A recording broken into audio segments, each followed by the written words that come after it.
Meus queridos, como vão vocês? Esse início de janeiro, agora de 2025, faz o aniversário de 55 anos de que o Paul McCartney, o George Harrison e o Ringo Starr eles adentraram ali os estúdios de Abbey Road e gravaram algumas coisas em cima de Let It Be, alguns overdubs de Let It Be e gravaram também a música do George, I'm Mine. Mas onde estava John Lennon durante esse período? Por que ele não foi? E se ele estivesse por ali, ele teria ido? Eu vou fazer algumas considerações sobre esse evento triste da história dos nossos meninos. Meu nome é João Moura, essa aqui é Beatles School e vamos lá.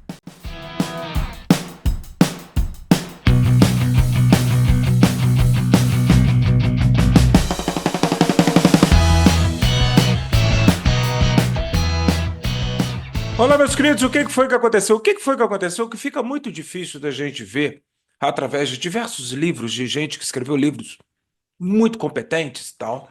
E lógico que ninguém tem esses diálogos, né? E as pessoas que estavam envolvidas provavelmente não lembram. Você perguntar para o Paul e para o Ringo o que foi acordado ali em, né, finalzinho ali, dezembro, ali no Natal e Ano Novo, né, de 1969 para a virada para o ano de 1970. Como é que foi a conversa, né? O que a gente, então, isso não existe, isso não tem como a gente ter fato histórico sobre isso, né? A gente sabe o que está em documentação, o que está em fotos, o que está em filmagem e tudo mais. Então, a única coisa que a gente sabe que em dezembro de 1969, o George, por um tempo ali, ele passou a ser o guitarrista de uma banda que ele conheceu através do Eric Clapton, o Delaney and Bonnie and Friends, né? Que era essa banda onde tinha o Eric e o George Harrison. Eles fizeram uma mini tour ali, chegaram a tocar até em Liverpool, né, cara, e tal. No meio disso tudo, o John Lennon também foi fazer um concerto para a Unicef junto com a Yoko Ono, no qual ele tocaria Cold Turkey pela segunda vez, né? Ele havia tocado em Toronto, né?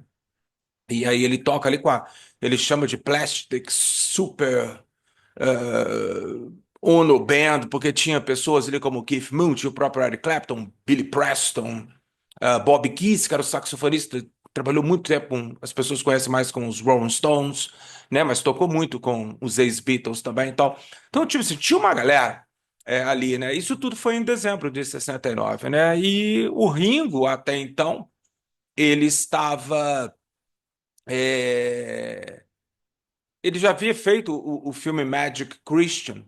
Então o Ringo ele estava num momento onde que não se sabe se ele sabia que os Beatles iriam acabar. Ele sempre disse isso, né? Nunca houve uma última foto, um último take, última música, última batida na bateria, né? Ninguém sabia, depois daquele episódio ali em setembro de 69, o qual o John Lennon fala, eu tô fora, eu quero divórcio. Como vocês bem conhecem, já fiz diversos vídeos sobre isso. Ninguém sabe se o John Lennon mudaria de ideia, não. O que se sabe é que o John gravou o Cold Turkey, ali por volta de outubro. Ele participou, porque ele era um cara muito profissional, ele participou ali do vídeo de Something, cada Beatle na sua casinha, né? E o Neil Aspinall fez as filmagens ali e tal, cada um na sua casa, né? O John na sua recém-adquirida Tinterhurst Park, o George ainda em Esher, ele não havia mudado ainda para Friar Park, né? O Paul estava na sua fazenda na Escócia e o Ringo, muito provavelmente, se eu não me engano, ele estava com a Maureen em sua casa chamada Sunny Heights, né? E que ele havia comprado do Peter Sellers, né? Então, o que acontece? Foi feito tudo aquilo ali. Então, como eu disse, esse era o contexto. Aí o Paul, onde é que o Paul estava? O Paul estava na Escócia. Às vezes sim, às vezes não, né? Às vezes o Paul voltava, ele gravou muita coisa do álbum que viria a ser o álbum McCartney. Ele gravou dentro da sua casa ali, em Cavendish Avenue, ali em St. John's Wood, que é pertinho dos estúdios de Abbey Road. Mas é sabido que às vezes ele pediu o Mal Evans, olha, pega aqui minha aparelhagem, leva, porque músicas, por exemplo, como Maybe I'm Amazed, ele gravou lá em Abbey Road, né, cara, e tal. Mas é tudo em segredo. Segredo. O Mal Evans não contava as coisas do Paul nem pro Neil Aspinall. O Neil perguntava o que que o Paul tá fazendo, o Mal falava, não posso falar, não posso falar, não posso falar, né, e tal. Então, a gente só pode conjecturar, porque devia ter memos. Era uma época sem internet, não tinha um WhatsApp ali para você conversar com uma pessoa que você não, que está no teu grupo ali que você não gosta, mas, né, é o grupo de trabalho. Não tinha isso na época, né? Então alguém, muito provavelmente o Neil ou o Mal ou o próprio George Martin, eles avisavam. Então essa decisão tomada após eles assistirem a versão de Let It Be, do filme Let It Be, feito pelo Michael Litzenhog, havia uma cena onde os Beatles tocavam a música do George chamada I'm in Mine. É sabido que Amy Mine morreu ali em Twickenham. Quando eles migram para os estúdios ali da Apple em Savile Row, né? Algumas músicas do George, o George simplesmente enfiou no bolso e falou, deixa quieto, né? Como uma delas foi All Things Must Pass e a outra foi I'm in Mine. O George só se preocupou com For You Blue, né? E ele chamava de George's Blues, né? Ele não sabia o nome ainda. E o George apresenta Old Brown Shoe naquele período também ali dentro da Apple. Mas Old Brown Shoe seria gravado ali logo depois, junto com The Ballad of John Yoko, né? Então, quando a gente. É que eu falo de vocês ficar conjecturando, quem foi que falou assim, ó, vai ter que fazer uma gravação de I'm Mine? Porque ela aparece no filme, então ela deveria aparecer no álbum que o Glyn Johns está montando. Na época ainda era o Glyn Johns, não era o Phil Spector, tá, meus queridos? O Phil Spector só depois. E aí, é, eu acredito que o John. Qual que era o lance do John? O que que o John tá fazendo na Dinamarca, caso você não tenha assistido meus vídeos de 2, 3 anos para trás? Eu sempre volto nesse assunto que eu acho ele fascinante, né? A Yoko Ono, ela era casada. Ela foi casada 2 vezes antes de casar com o John, mas no segundo casamento com um cara chamado Tony Cox, o qual vai com ela para a Inglaterra, e aí ela se apaixona pelo John, o John se apaixona por ela e tal. Então a Cynthia vai para as Cucuia e o Tony Cox também. Mas, assim como o John tinha o Julian com a Cynthia, a Yoko tinha uma garota chamada Kyoko com o Tony Cox. Então, mais ou menos aí, nesse final de 69 para 70, a Yoko já estava meio assim, esse meu ex-marido vai querer fugir com essa garota. Eles já estavam pressentindo. Então, o Tony Cox se junta com uma outra moça e eles vão para Dinamarca. Fazer o quê? Eu não sei se eles se mudam ou ele tinha algum trabalho para fazer lá. Então, o John e a Yoko vão e eles passam esse iniciozinho de janeiro lá na Dinamarca. Então, o John, lógico, só recapitulando, pedi divórcio.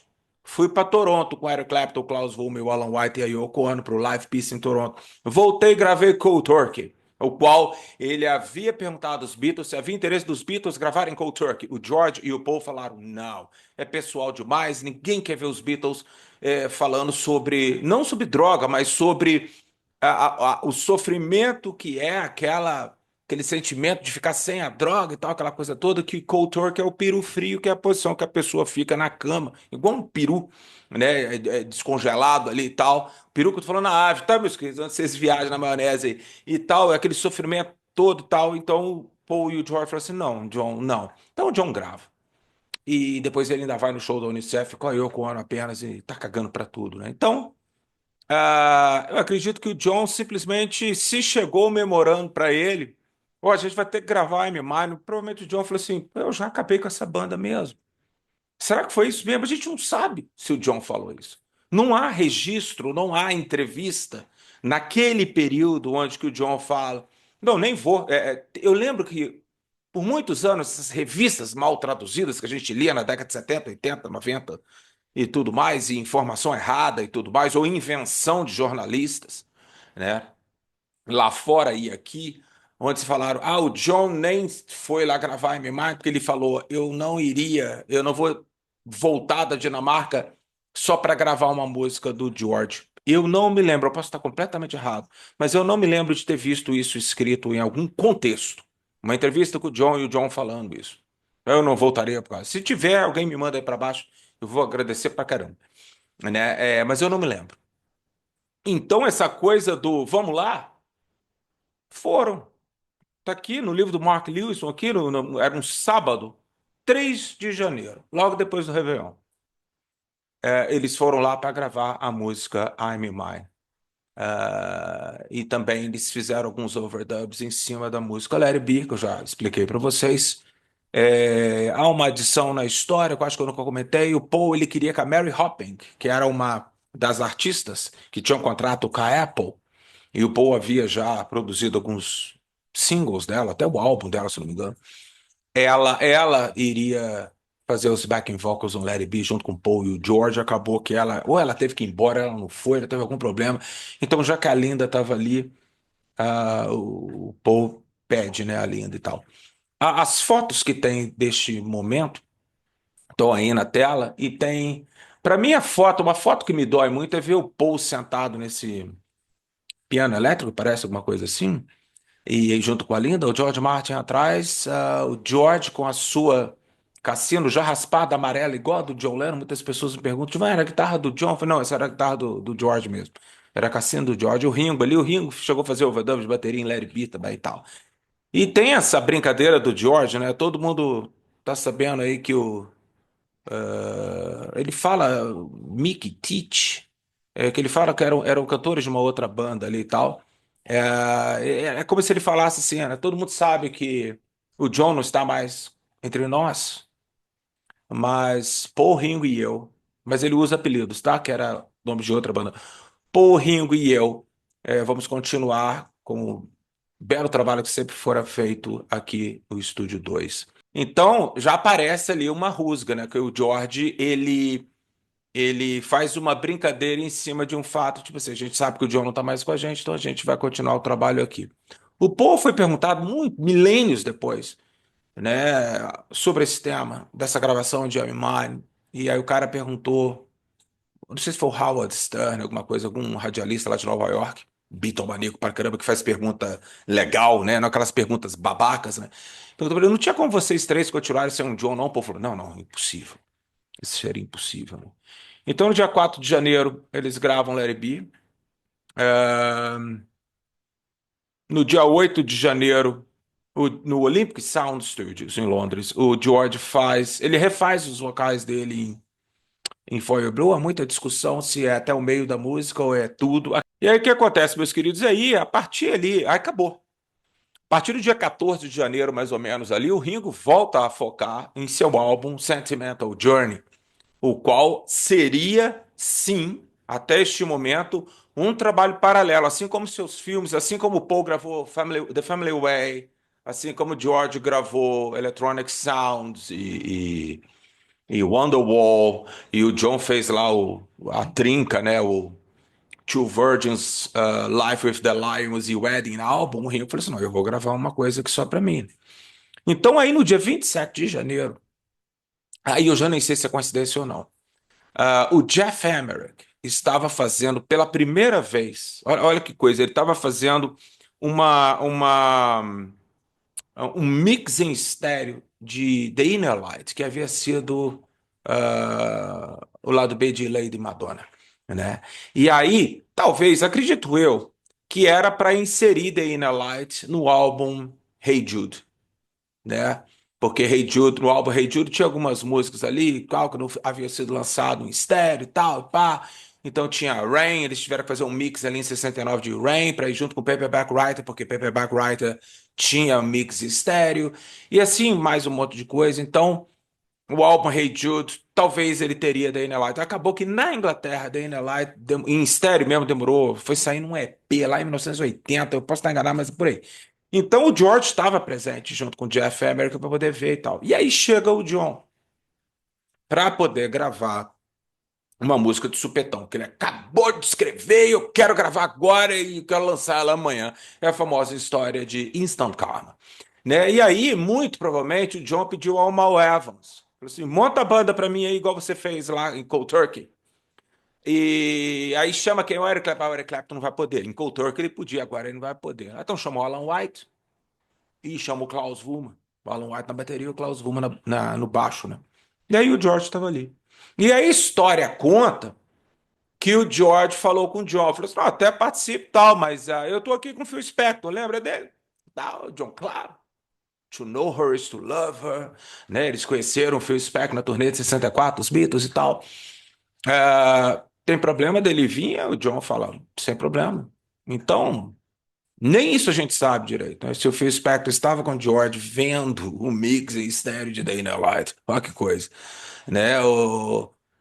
o que que o Phil Spector estava fazendo ali. Então aí ele vai e aí o Phil Spector produz Instant Karma. E dali para frente, meus queridos, o negócio ia azedar, né? Mesmo. O Paul foca no seu álbum solo e, lógico, a gente sabe, a história conta que a partir do momento que o John vira pro Phil Spector e fala assim, cara, eu tenho um trabalho para você. Tem um cara que é chamado Glenn Jones, ele já fez umas 4 versões desse álbum, que a gente chama de Get Back. Tem como você trabalhar em cima dele? Toma as fitas e leva embora. E o Phil Spector louco para poder trabalhar com os Beatles e com a benção de George e Ringo. Levou-se, porque o Ringo provavelmente estava ali gravando as músicas do Sentimental Journey, né? E aí a história conta que o George Martin ligou pro Paul, falou assim, Paul, você viu o que estão fazendo? O John deu o Get Back, que vai virar Let It Be, porque eles já tinham agora acordado que o filme chamaria Let It Be. Deu pro Phil Spector. A princípio, o Paul não ligou muito. Ah, e tal, né? O Paul foi ligar depois que, meados de abril de 70, o Phil Spector manda um acetato do álbum Let It Be para cada Beatle com um recado. Falou: se tiver alguma coisa que vocês não gostam, por favor, fala agora, porque ainda dá tempo de eu mudar. Eu não sei bem onde que o Paul estava. Se ele estava em Londres e cagou pro memorando que o Phil Spector mandou para ele, ou se ele havia voltado para a Escócia e lá o memorando chegar lá. Eu só sei que na hora que o Paul foi ouvir depois, ele não falou nada, mas ele foi implicar com The Long and Winding Road. Porque não havia esse motivo para ele implicar com o restante do álbum, né? Porque One After Nine, a versão que a gente tem no Let It Be é a mesma do Get Back, só está invertido, se não me engano, o estéreo. Mudança nenhuma, não. Em relação a I'm Mine, que fora gravado aqui no dia 3 de janeiro, o que que aconteceu? A música tinha 1 minuto e um cadinho, então o Phil Spector pega, repete mais uma vez e a música passa a ter 2 minutos e 1, alguma coisa assim. Então não dá para reclamar. Ele ainda fez ainda colocou ainda a produção dele ali e também Across the Universe, que cá para nós ele não estragou Across the Universe, muito longe disso. E em Let It Be ele não mexeu. Era a mesma Let It Be que o Paul e o George Martin fizeram aqui no dia 4 de janeiro, né? I've Got a Feeling é do telhado, né? Não teria problema nenhum com isso, né? E Get Back era o mesmo do single, e o Phil Spector começou a montar. Ele pega o finalzinho de Get Back do show, a terceira versão de Get Back no show no telhado, e ele cola ela no lugar do coda que tem no single, que vocês conhecem muito bem, o turum, turum, tudo, né? E aí ele remove aquele coda e ele coloca aqui o finalzinho de Get Back, que hoje tem a versão inteira dele no Anthology 3, né? Aquele I hope we passed the audition, né? Thanks, Mo, né? Aquela risadinha que a Maureen dá e tal. Então ele cola, então parece uma coisa genuína, né? O Paul foi implicar com The Long and Winding Road, que eu acredito que muito bitomaníaco não concorda com o Paul e muito bitomaníaco concorda com o Paul, né? E eu cresci com The Long and Winding Road sendo como ela é, então eu achava aquilo ali lindo, né? Anos depois, quando me tornei um bitomaníaco mesmo, é que eu fui saber que o Paul não gostava daquela versão. É do jeito que o Phil Spector fez ali, os arranjos e tal, aquela mulherada cantando aquele coro de anjo, aquela coisa e tal. Mas aí já era tarde demais, né? Aí o Paul. O que levou o Paul, eu acho, a chutar o pau na barraca, eu acho que nem tanto assim o que o Phil Spector fez, né? Ele acha que o Phil Spector fez a Amanda do Alan Klein. A peleja era o Alan Klein. Então, mas é muito triste, porque há 55 anos. Os nossos meninos, eu tenho assistido, eu ganhei uma coleção gigantesca, eu já contei para vocês, de DVDs do meu amigo Rogério Fonseca. E eu estou ainda em 65, porque é muita coisa, né? Cada ano ali e tal. E você vê como que os Beatles foram, por exemplo, esse filme da Disney, 1964, né? Aquela alegria, aquela loucura de virarem estrelas, de serem aceitos no. Porque é muito bom ser aceito. Você ser aceito no mundo inteiro, na Austrália e tal. Gente, a Austrália tinha que ser feito um filme mesmo, sério, sobre a bitomania na Austrália. É algo assim, porque era muita gente, mais até do que a gente vê ali em Nova York, em 64 e tudo mais. Mas enfim, quando eu vejo aquilo tudo, e você vê a progressão dos Beatles de 65 para 66, para 67, a gente vê esse finalzinho realmente é muito ruim. Mas faz 55 anos que estava acontecendo essas coisas com os nossos meninos. As fotos, é o que eu falo, é muito legal ver um registro fotográfico daquele momento, onde que a gente só tinha 3 Beatles, enquanto o John estava na Dinamarca. Você vê ali a Linda ao lado do Paul, você vê o George com a sua guitarra já raspada. Então, historicamente, é muito interessante. Ringo já de barba, o George já começando a aparecer com o George que viraria o Alfismo Spence, porque o seu George de Abbey Road, que vocês conhecem muito bem, de cabelo comprido e barba, ele tira a barba, deixa um bigode. E fica o cabelo comprido e vai na turnê com o Eric Clapton, né? Então, ali em janeiro, ele começa a deixar a barba crescer de novo, qual viraria aquela barba do concerto de Bangladesh em 71, né? E o Ringo já de barba, qual ficaria de barba décadas, né, e tal. E você vê um Paul de cabelo curto, barbudo, que as pessoas até confundem. Não é o Paul de janeiro de 69. É um Paul mais triste. É essa a impressão que eu tenho do Paul McCartney, porque eu sempre falo, o Paul amava os Beatles, era o emprego dele. E ele não estava nem um pouco feliz naquela situação de que o John não estava ali para poder terminar ali aquela música e tal. E o George, eu tenho estudado muito sobre o George Harrison ultimamente.